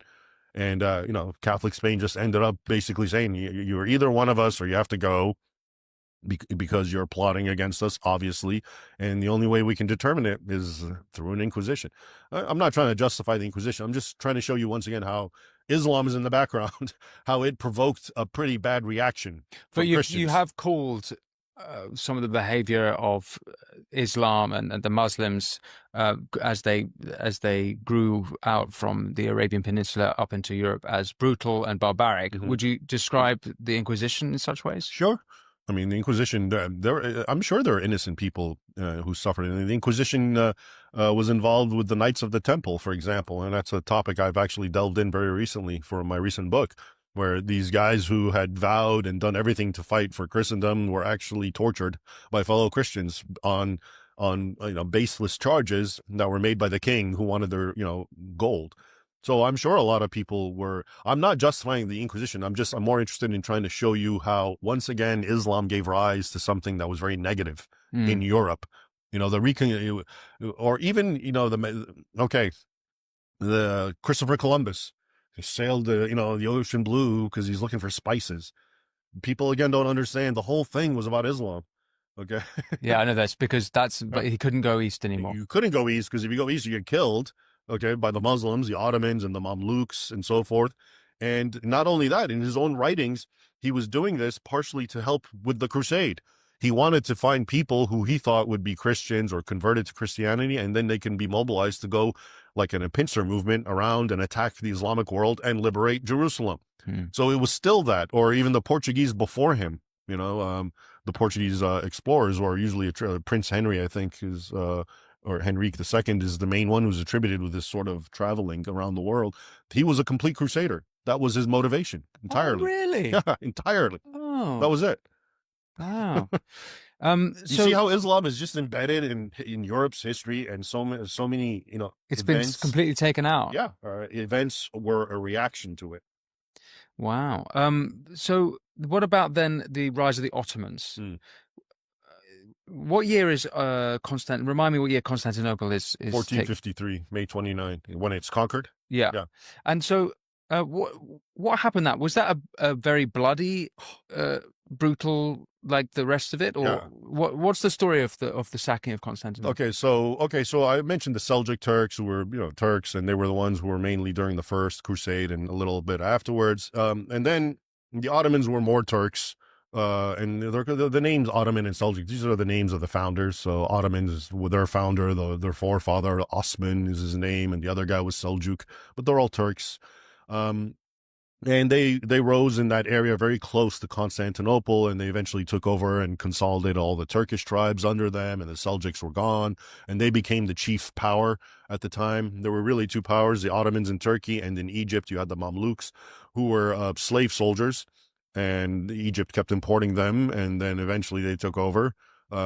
Anyways, and they were contending rivals, the Ottomans and the Mamluks, until the Ottomans actually beat the Mamluks in around 1517 and absorbed all of that whole area. So the Ottomans were definitely the scourge in more modern times. Okay, so from around 1400 up until 1683, they're at Vienna, right? They're surrounding Vienna. For those hundreds of years, the Ottomans completely devastated the Balkans, conquered so many regions, Greece, Bulgaria, Albania, all these regions. Hungary was one of its main enemies, but it also got conquered for about 150 years. And, like I said, it goes all the way up until 1683, and now they're around Vienna, again, encircling it with 200,000 and I'll tell you a very interesting story about Vienna because it's very applicable to today. Something's happening today about this. But in the Battle of Vienna in 1683, you have something like 200,000 Muslim Ottomans surrounding it. And on their way, they destroyed and devastated everything, killing 30,000 Christian captives, etc. And they were about to breach Vienna. It was about 2 months into it, or even less, and right before they did, on September 12th, the King of Poland came, John Sobieski III, with something like 65,000 fighters, and they were on the top of a hill. And he very clearly says this is about Christianity and Islam, and they're trying to take it and so forth. I have a whole chapter about that too. It's Sword of Scimitar, all these big ones. And then they had thunderous cavalry charge, and they defeated and the Ottomans and lifted the siege. And of course, Vienna was grateful very much. So since then, they've been trying to put up a monument or a statue for Sobieski on that hill in Vienna where he came down. And a lot of Viennese and Austrians want it, and of course Poles want it, and it's a way of thanking the Poles for what they did. But the city council of Vienna said that's too Islamophobic and it might offend the Muslims. When was that? This is happening right now. This is something actually that was just reported like a few weeks ago. Okay, and we're not going to have it because it agitates Islamophobia. And then you look into Vienna, and it's like a bastion of Islam. I didn't know this, or until recently, there are more Muslim students than Catholic students. And Vienna, of course, was a Catholic nation. It was a seat of the Holy Roman Empire, which was why it was so important to Muslims to conquer. Like Rome. Today, there are more Muslim students in Vienna than Vienna, and constantly the mosques are being busted for teaching hate. Last year, there was a foiled plot on a Taylor Swift concert. Yeah. But I mean, there's a lot. I wrote an article, and there's so many things. And, these students tried to shoot up a Christian class, and they said because killing Christians get us into heaven. That's what the Muslims said, the students. So we're at, so basically what's going on is Vienna is willing to spit in the eyes of the ancestors of the people who liberated them, to humor the descendants of the people who were attacking them and who are themselves currently criminalizing Vienna, because there's all these reports of how crime and rape has exponentially skyrocketed since this influx of Muslim migrants. Okay. Yeah. And it's just amazing. And a final, about these battles, because this is related. In France, also about a couple of months ago, a couple of Muslims tried to bomb something in Poitiers by Tours. Why? Because they wanted to avenge the defeat at the battle. You're kidding me. No, they were smarting about that. Still, this battle, most Westerners don't even remember. Again, showing you the long view of Muslims. 1,300 years later. Yeah. Wow. Seeing as we're recording in America, I just read the biography of Captain John Smith, who set up to fight Turks. Well, he set up the first successful colony at Jamestown. And before that, he's a man from Lincolnshire, and he went to fight the Turks in Hungary and was captured, became a slave, was taken all the way across to eastern Turkey, eventually escaped, walked up to Moscow, then walked all the way across Europe again to his friends in Hungary, and eventually, actually, he didn't even go home then at that point. He went off and went on some other adventures. But for me, it goes to show that actually even the founding of America, I mean, you mentioned the Barbary Wars earlier, that this stuff would very much have been in the imagination of the founders of this country, as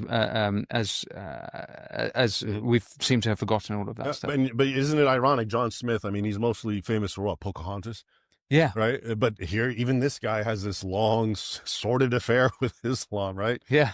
And since you mentioned it, and since I've been talking about history and I went up to 1683, let me actually finish it off with Barbary, because that's very important. Yeah.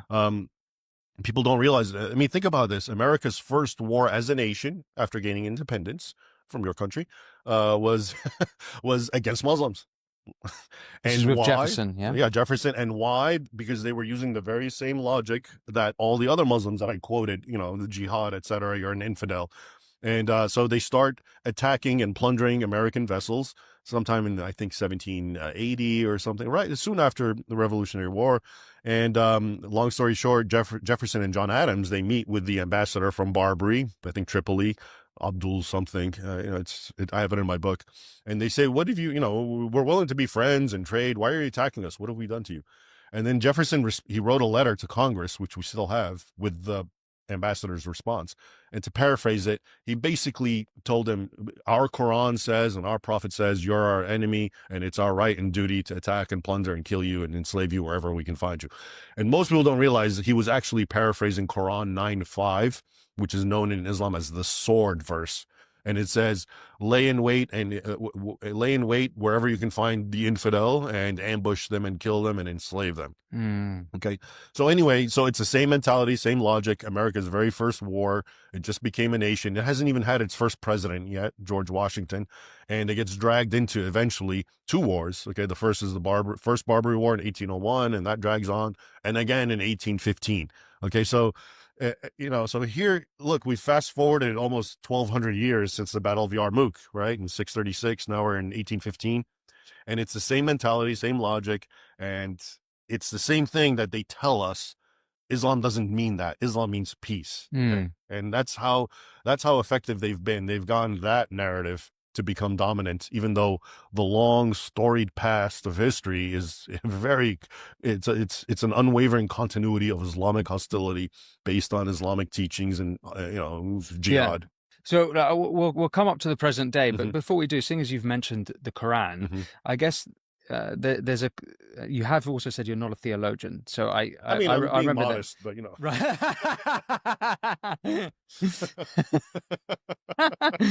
Right. Where do you think this comes from within Islam, and is it the behavior? Is it the example of Muhammad or the example of these first early Muslim warriors? And I think it's an important one because we look at Islamism today, and it's clearly, we talk about ISIS and all these Muslim Brotherhood, and we talk about Israel and Hamas, and it's clear that there's an aspect of Islam that is like the scripture you just cited, that is I guess violent, and there's a contention there that this idea of peaceful Muslims, moderate Muslims, and I guess I'm not sure exactly what my question here is, but the origins of all this, how it all starts? Like, how much is this from the Quran? How much is this from Muhammad? What's your perspective on that? Yeah, okay, it's all you have to understand how Islamic law works. Okay, so according to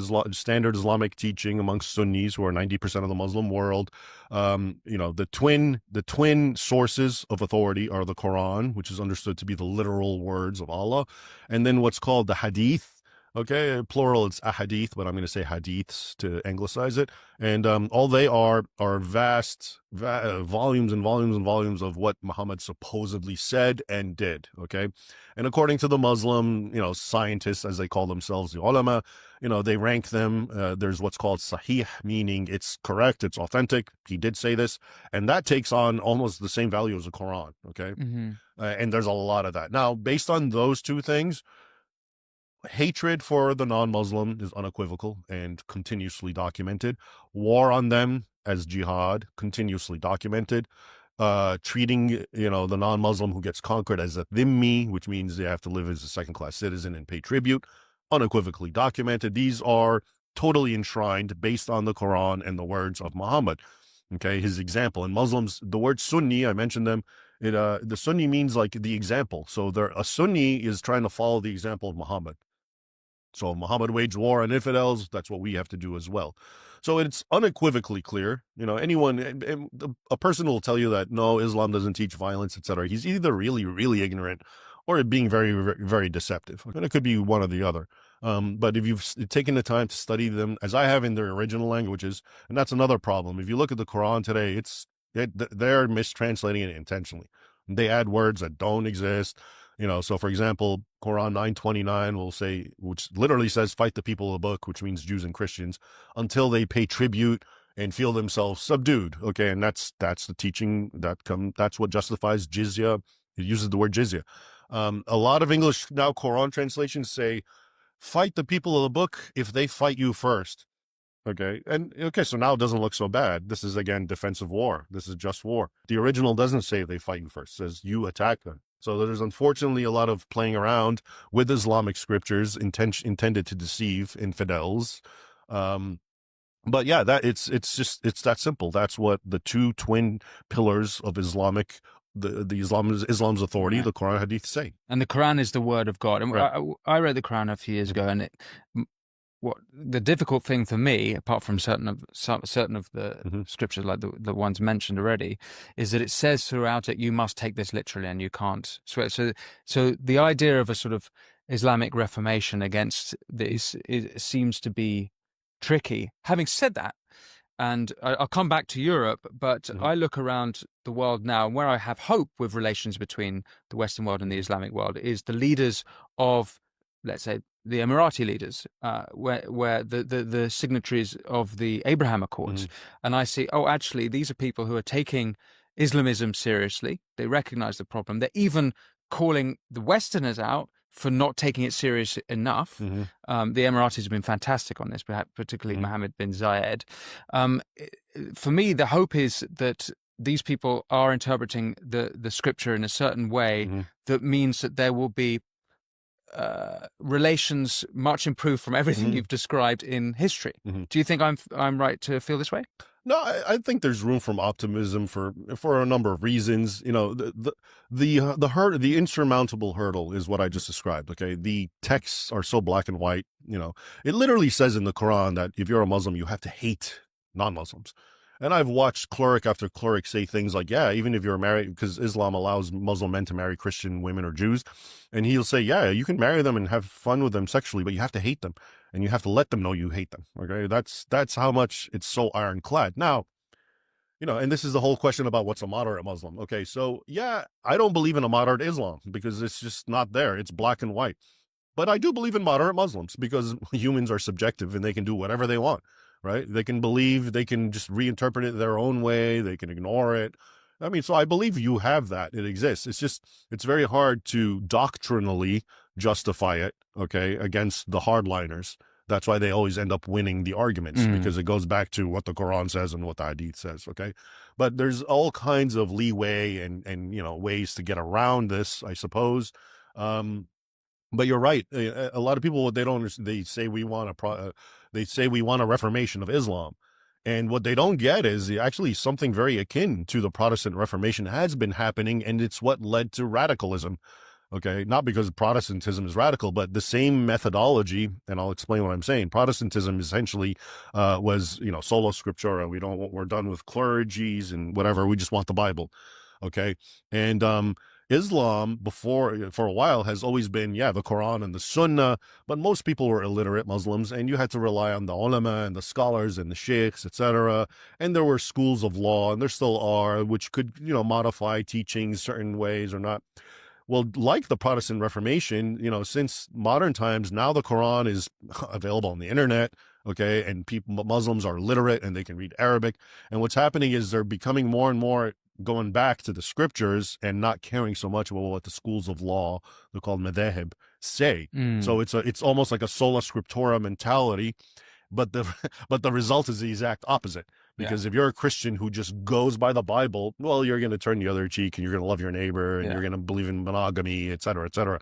If you go strictly with what I'm talking about, the Quran and the Hadith, well, that's where all the hatred comes and the violence and basically a 7th century Bedouin mentality. I mean, that's what's captured there. Yeah. So what people really want is not not a reformation of Islam, which I don't think is possible. They want an enlightenment, which was basically, you know, not even caring what the scriptures say and just rising above it. And, you know, how you rationalize that, people can do whatever they want. I mean, look amongst Christians, you have all kinds of different beliefs and teachings, even though one Christian will say, no, the Bible says this. And so, of course, it can be done. But you're going to need, and the leaders, you have to remember, they can do what they can do. But a lot of the, you know, the people are, you know, Saudi Arabia is our good friend and ally. And I know they're also sometimes part of these accords, et cetera, but they're also the chief disseminators of radical Islam. Okay, they're the ones who fund this. You know, if you go to a mosque in England and you find it has radical, hateful books, it's coming from Saudi Arabia. Hmm. You know, so it's, and again, we have to contend with this idea of taqiyya, Islam allowing deception of the infidel as needed. Okay, so we're in a weak phase, then we have to, you know, be accommodating to them and not hate them openly. You know, Yeah. so all that needs to be taken into consideration. But having said that, I think if Western powers or the non-Muslim world just dropped the act and said, look, we understand your religion, we understand it has violence, and we understand this, but we're not going to tolerate it. And, in other words, call them out and stop playing this game as if, no, it's not there. It is there. Let's confront it and let's work around it. I suspect if you were to do that, then a lot of the problems might go away. Yeah. Because if you call it out and everyone's like, actually, we better behave. Yeah. Yeah. But if you keep acting, no, your religion means peace. There's nothing wrong with your religion. Okay. So you're not addressing the problem. Well, this brings me to what's going, big scandal in my country, the grooming gang scandal, where tens of thousands of young Rotherham, exactly, young white underclass girls, predominantly white. There's some other Hindu girls and different groups, but mainly white, been targeted because they are, quote, kafir. And kafir or kafar? Kafir singular, kafar is plural. Kafar. And it's still now contentious. You can't call it what it is because the perpetrators are predominantly Pakistani heritage grooming gangs. Even calling them a grooming gang isn't quite. It's the rape gangs is what they really are. We're just sort of unable to call out that kind of stuff. We also have with Islamist attack after Islamist attack. This is kind of across Europe. It's a problem, and this is what I kind of want to. Your whole history. I wonder how we can make it relevant to what's going on now, because you've sort of given a historical context, and Muslims are moving to Europe en masse in hugely growing Muslim populations, particularly in contrast with the declining, let's say, quote unquote, indigenous population, Christian population, and Christianity is also on the decline anyway amongst those. So I wanted your perspective on how we might find social cohesion today in Europe. Sure. So let me give you some more context, because you're right. The history I told you, and there's still elements of it that we need to talk about to make sense of what you're discussing. So one of the earliest motifs amongst Islamic scholars, and this goes back to about the 8th and 9th centuries, was that, and I hate to put it this way, but that's how they put it, like white women want it. Okay. And white women are desirable, and they're the number. And I was telling you about the Vikings bringing slaves. They wanted fair slaves. This is a well-documented thing that goes back to Muhammad. During one campaign, the campaign against, it's called Tabuk, where he was supposed to fight the Eastern Roman empires, which would be Greeks. He actually tried to cajole men to join him by saying, don't you want the people of yellow? and he talks about the women, how beautiful they are. But yellow, I assume, means hair. A lot of people try to understand what that means. Does it mean hair, fair skin, whatever? So there's a long kind of like this almost like sadomasochistic thing of presenting white women as wanting it, and just like, okay, so now fast forward, and what you're talking about, believe it or not, because I've looked into it very closely, and the Muslims, the Pakistanis and whatnot, they use the same exact logic, and they quote that, and they say, yeah, Islam already told us these people want it, and that's what they're for, and they like it, et cetera, et cetera. So just, something to keep in back. It's an actual quote from Muhammad. Yeah. And in a hadith. Yeah, the quote is that he basically said, don't you want the people of yellow? Like, come join me on this raid so we can get pretty blonde women, basically. Right? Okay. And but even I'm saying it starts with them, but you find iterations of this all throughout. Okay, most caliphs, people don't know this, but even amongst the Ottomans, but especially in Spain, their last caliph was something like 99% white. Why? Because every sultan would mate with white women, and he would, be half diluted. So at the very end, a lot of these sultans were essentially blonde haired and blue eyed, but they're Muslim sultans, right? So anyway, my point is this. So you bring a Muslim population that thinks this way and you put them in England. What do you think is going to happen? And you teach women to be promiscuous or whatever, free love, etc. What's going to happen? This is going to happen, obviously. Okay. As far as you're asking me, how to get past all that, and the thing with England, and I mean, you telling me is the attack on is free speech getting that bad? Because it seems like you can't call out, like you just said, you can't even call something what it is anymore. It's amazing. Yeah, I mean, that's a whole other and people being arrested, and it's like anyway, so it's just amazing to me. You compare and contrast what I've been talking about, which is Europeans, King Richard, speaking of England, who fought tooth and nail to keep Islam out of Europe, okay, And now all of a sudden, and this is why history and doctrine is important, because they've told us the exact opposite of what I'm saying, which is, no, Islam is wonderful. It means peace. What are you talking about? Let's bring them in by the boatloads or whatever, millions. And guess what? You see what's happening, because it's just a continuum of what always happened.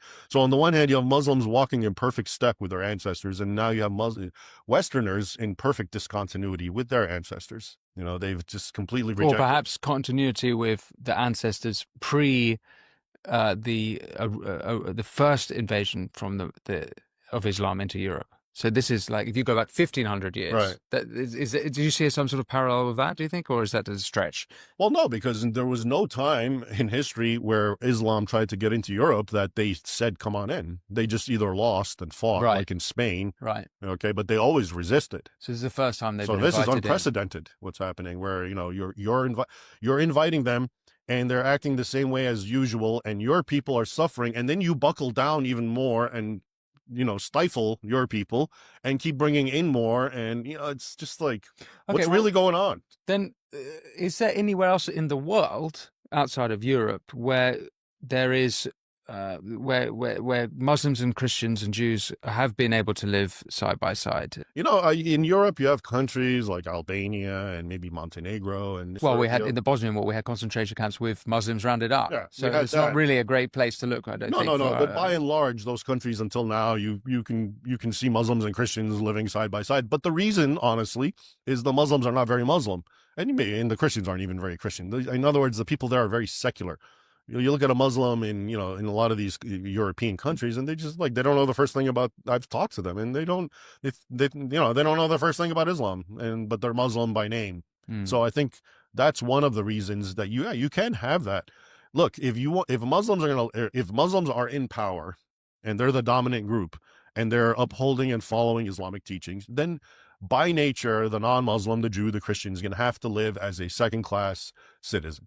Okay, so like in Egypt, for example, which was a very Christian nation, and now it's 90% Muslim, let's say 10% Christian.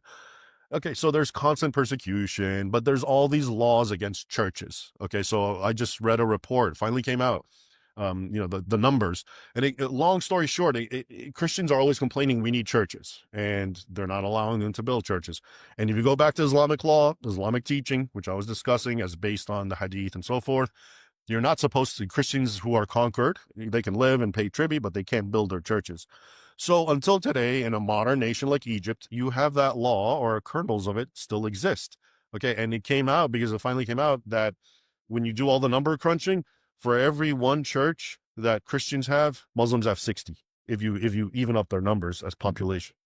I mean, think about how obvious discrimination that is. Okay. And but Egypt publicly will tell everyone in the world, no, we treat our citizens the same. Okay. They all have the same religious freedom, but 1 to 60, that ratio is pretty telling. So, but Egypt, its constitution, Article 2 says we trace our legislation to Sharia. And so it's even it's in the constitution. So as long as Muslims are going to live, it's just plain and simple. The Islamic law, Islamic teaching is black and white, and it is divisive, it is discriminatory, and it does incite violence against the non-Muslim. That's it. Okay. Now, to what extent Muslims are going to enforce that or live up to it? Okay.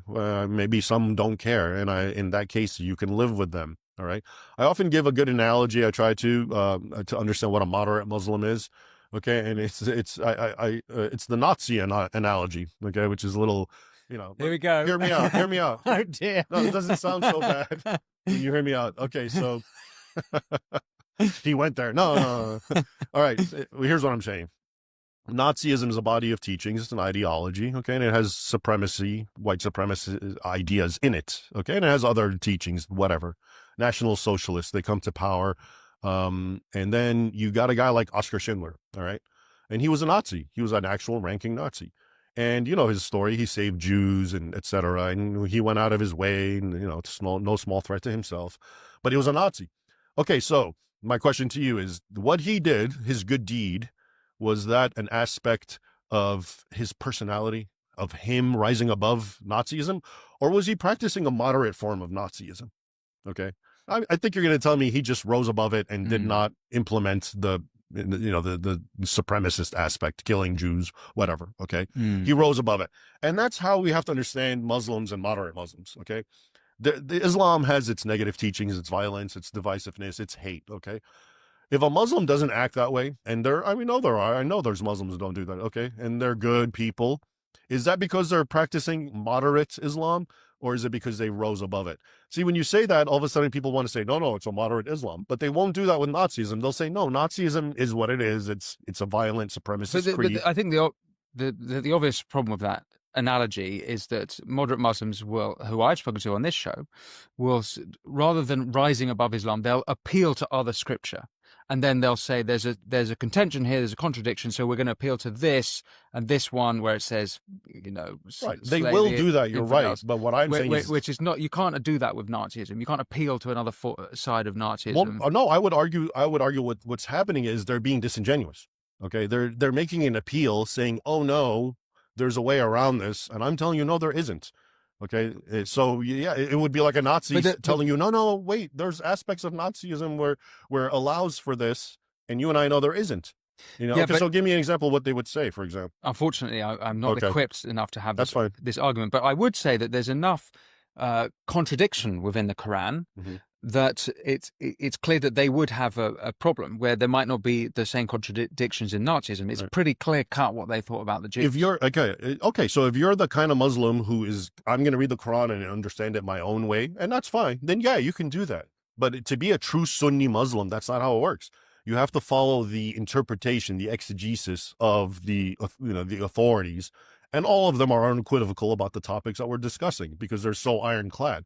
So again, for example, there's a movement among Muslims, and it's a good movement. They're called Quranists. What they want to do is just the only book they look at is the Quran, and they're done with the Sunnah, the Hadith. And that would be great because honestly, a lot of the most troubling teachings come from the Hadith, not so much the Quran. The Quran is very poetic, okay? And so that would be a great thing, but they're a tiny, tiny minority. They're not even 1% of the Muslim population, okay? So you can do that, and they do exist, Muslims like that, and that's more power to them. But if you're being a standard, I'm a Sunni Muslim who's just following the traditions of my fathers, and I belong to one of the four madhahib.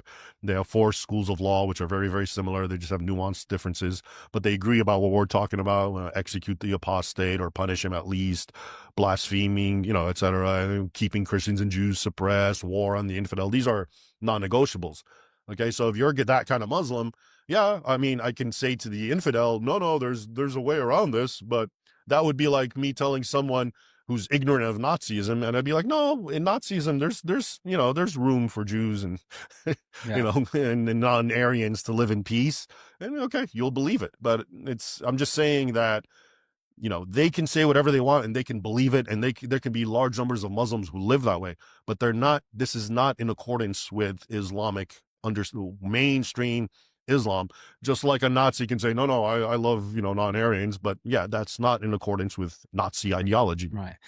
We mentioned right at the beginning of this conversation that we would look at your work on exposing the terrible treatment of Christians by Muslims around the world. Now, it's been an amazing long conversation so far, so I appreciate that, that we're opening, breaching a new topic, but what perhaps we can touch on some of the most recent things, and then I'll put listeners to go to your reporting on your website. Sure. But maybe we just stick with 2025 and what's happening. We've had some reports from Congo, Nigeria, and even Syria, although it's very mixed reporting on Syria, and I'm not sure how true it is there, but I wondered, if you could explain what's going on. So, the persecution of Christians, and it really dovetails wonderfully with what we're talking about, because it's part of the continuum. The persecution of Christians by Muslims has always been there from the very beginning, because most of Muslim lands are in Christian territory, and that's why so many of them ended up converting to Islam. And you have small minorities, and that's why they disappeared in some areas. So the Copts, for example, who used, the word Coptic, for example, just to give you an idea of how infused with Christianity it is, the word Egyptian, that's the Greek word, which is Aegyptos. And when the Arab conquerors of Egypt came, they took the word for native Egyptian, Aegyptos, but they just took the middle syllable, Gipt. And that became transliterated into Copt for us. So it just means Egyptian. Yeah. But it means Christian because all the Egyptians were Christians. So Copt means Christian and Egyptian. Anyway, so they went from being the majority, or almost 100%, to now they're 10% because of 14 centuries of discrimination and, sporadic persecution, which is well documented, by the way. Anyone who's interested can get a book called A Sword Over the Nile, which is, it's not my book, but it's really great because it's based on the primary sources of what happened to the Christians of Egypt. Anyway, what's interesting is if you fast forward, during the attacks on Christians of the Middle East, Egypt, Syria, everywhere, it was, again, attacks on churches, attacks on their persons, of course, extorting money from them as a form of jizya, tribute, enslaving their women and children, etc. That's still going on. Okay. And it's in all the Islamic worlds to different degrees. Maybe you've heard of a group called Open Doors. So it's a humanitarian Christian international organization, which has been around for decades. And every year they publish a report. It's called the World Watch List. And it ranks the 50 worst nations to be a Christian, where Christians are most persecuted. And I write about it every year. And, habitually 37, 38 of the 50 are Muslim nations. And I mean, that to me, talk about telling, right? It's like almost every Muslim nation, there is a kind of Christian persecution. Some are worse than others. Okay, now we can go to Africa. That's the worst. Sub-Saharan Africa. That, according to a lot of human rights groups, there's a genocide in Nigeria. And I follow it closely. And I think every week I have to read about dozens of Christians being killed by Muslims. And of course, the media, they tell you, no, this is about climate, change. One group is being pushed out and they're attacking another group. They actually do that. What? The media are actually yes, they do that. Actually, yeah. And they don't tell you that the ones being pushed out are all Muslims and the ones being killed are all Christians. Okay. No, they actually do that. So what's happening then in Nigeria? You have Muslim groups. First, you had the terrorist group called Boko Haram, which means Western education is a sin. And all they've been doing is attacking and killing Christians. But now you have what's called the Fulani, they're herdsmen, okay, who live they graze their cattle, and they're attacking the Christians who are sedentary, okay, and they're just butchering and killing them and taking over their land. And of course, also engaging in destroying their churches and other the hallmarks of attacks on Christianity that emphasize that there's an ideological component. But if you talk to the professionals and the media, it has nothing to do with religion. It's climate change, because the pastoral Fulani are being pushed out and they need more land. So they attack these, but for some reason they only attack Christians, never Muslim sedentary areas. Yeah, and how exactly does climate change force them to kill and butcher? Yeah, exactly. It's like, where's the motivation? Yeah. No, exactly? I remember I think it was the Irish president who came out and made a big scene about, no, this is climate change. Don't talk about Islam. Islam means peace. And this was like a year ago. And it's like mostly peaceful climate change. Yeah. And then the next day, Muslims attack a church in Nigeria and kill like 50 people. And all of a sudden that too is not about religion. I've really followed this, and the acrobatics they play to just make you think this isn't about religion are amazing, even though it's so obvious about religion. I once quoted a black nun from Nigeria, who's like, it's hard for us not to believe this is about religion when they're dressed in black, screaming Allah Akbar and break the cross, and you tell me it's about climate change. So that's Nigeria, but in sub-Saharan Africa. In Nigeria, do we have a sense of the death toll? I've seen various reports, and it apparently got really, really bad starting around 2009, and has been going on and off. But I would say, maybe 70,000. Yeah, just butchered. And what has the Christian response been to that? The Nigerian Christian? Nigerian or the greater Christian? The greater Christian response is it's not happening, and there's nothing to see here. Black lives apparently only matter if they're not Christian. It's one of those things where if it was the opposite, if this was, let's say, Muslims being killed by Christians, this would be on the news nonstop. Everyone would know about it, but such as it is, and again, why do you think that the Christians don't care about this? I mean, I think to a great degree, a lot of them don't know. So they're basically just misled by the media that they trust. Fox News isn't going to talk about this either, right? So for whatever reason, This isn't a topic for them. But I'd have hoped that like the Church of England or the leaders of the Yeah, churches yeah, who yeah, do know about it, right. they absolutely know about it, would be every single day, But a every lot of single them, church service, they'd be but praying you know, about it. also a lot of these churches don't want to antagonize Muslims, and they're more excited and more proud about holding hands with a Muslim imam and showing their wonderful, ecumenicism reach out. So a lot of them don't want to. Pope Francis, he writes encyclicals about this and that. How about Christians being butchered left and right? You know, um, any word on that? Nope. We don't want to talk. So again, you have to understand that amongst Christians of all denominations, there's this political correctness, this need to like make Muslims look good, and et cetera, et cetera. So they don't want to talk about it. It's if you talk about Christian persecution, you totally overthrow the narrative that they've been trying to build. Because, if you talk about Muslims attacking Israel, okay, it kind of makes sense because they're the underdog, they're angry, they're fighting back, okay. But if you look at the Muslim world and you realize Muslims are dominant there and they're persecuting their tiny minorities simply because of religious differences, because they're not Muslims, then you start realizing, okay, so Muslims are just intolerant. And maybe this isn't about what's happening in Israel. Maybe this is just something among them. So that I've noticed, and I've been following this and writing about it a lot. Muslim persecution of Christians has been one of those most no topics. We don't want to go there because there's no rationale to it. Muslims attack Israel, Muslim bomb Western cities. Oh, they have grievances. Oh, this, oh, that. But if you find it's an institutionalized discrimination and persecution of minorities simply because they're not Muslim, how do you get around that? Well, the way you get around it is you don't talk about it. And you put that back to that Quran that you cited earlier about the people of the book. And Yeah. That's one of the verses. Fight the people of the book, Quran 929. But there's others in the Hadith telling you how to treat Christians. If you see a Christian or Jew, you have to push them against the wall. Don't say salam, don't say hello to Christians and Jews. All sorts of things. You have to hate them, even though you have to live with them, et cetera, et cetera. So yeah, it all traces back to these scriptural injunctions. So we've covered Nigeria, Mhm. and you've written about what's going on in Congo. That's also come up in the news this year. Yeah, I know. Well, I think a month ago or so, maybe 2 months ago, they entered a church and found 70 decapitated Christians. Okay, and it was by an Islamic terror group, which, funny enough, goes by its name is something democracy. Okay, it's part of this group called I forget, but if you look it up, something democracy, and they're a rebel group, and it sounds like they're leftist, and maybe they have leftist elements, but they also have a jihadist wing who does what they, decapitated 70 Christians. Again, if you look into it, if you dig in, you're going to see the hallmarks. Oh, this is about ideology. It's about hatred for Christians. Okay.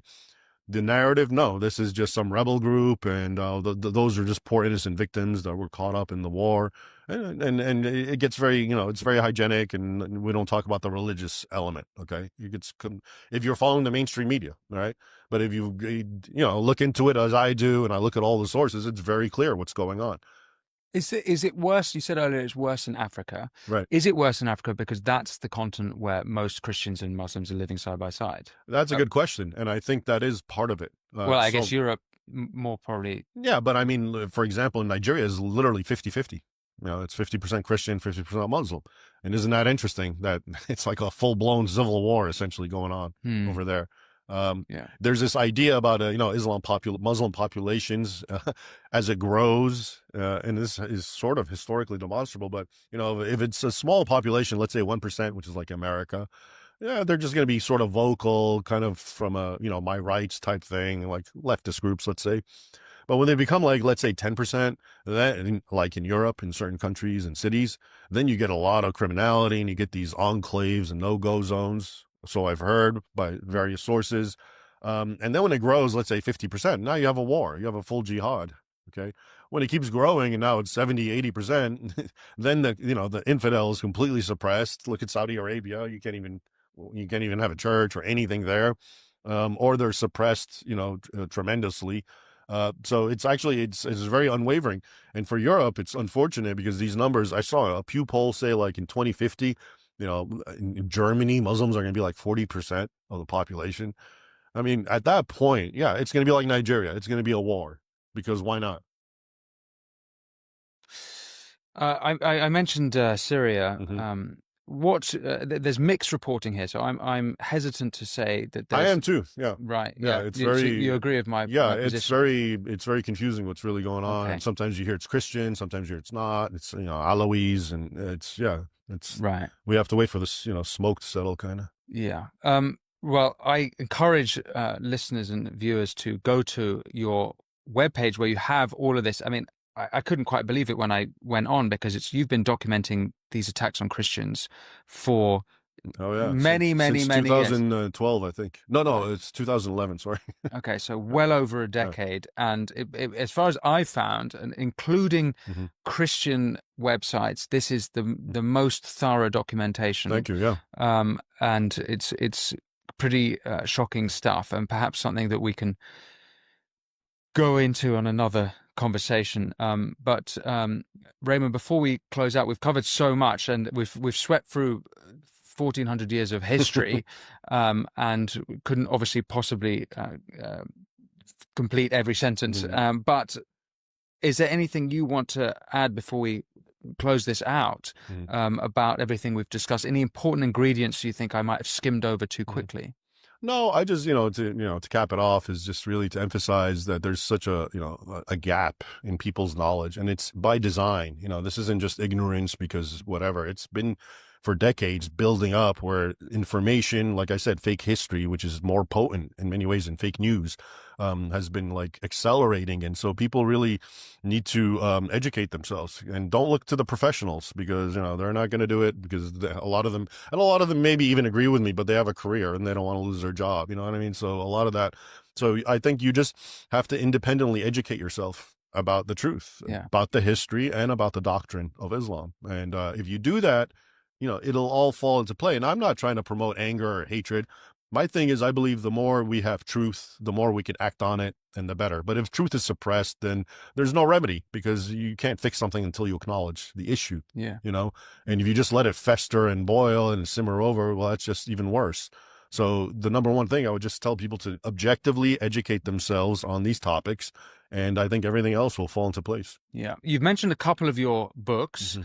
Are there any others that you want listeners and viewers to know about? Mhm. And where can they find you online? Right. Your Yeah. social media and website? And So my website is basically my name, RaymondIbrahim.com, and there you'll get all my articles, my videos. I make YouTube videos too. You can see me there, and I have social media links to the ones, even though most of them I'm shadow banned on because nobody sees anything that I post, they tell me. But the books, I would say, if you want to do what I just said, educate yourself, the number one book that I wrote would be Sword and Scimitar, 14 Centuries of War Between Islam, because I give the bare bone theology and doctrine that you need to understand about Islam without going into every detail. And then I give the history that we just discussed, and I really document it. And I go all the way up until the present and show the parallels. So I would, that would be the book that I would primarily suggest for anyone. yeah. Raymond, I would like to say it was a pleasure speaking with you, but frankly, it's It's a jarring experience. it's been hard, brutal history, and particularly what's going on right now is really Well, try being me affecting. sometime. Raymond Ibrahim, thank you so much for speaking with me, and my pleasure, we Winston. must do it again. I enjoyed it. Yes, thank you. Thank you for watching the Winston Marshall Show. That was Raymond Ibrahim. If you want to support this show, remember all you have to do is press subscribe. And if you want ad-free viewing and exclusive content videos and interviews, head over to winstonmarshall.co.uk. But until next time, be well.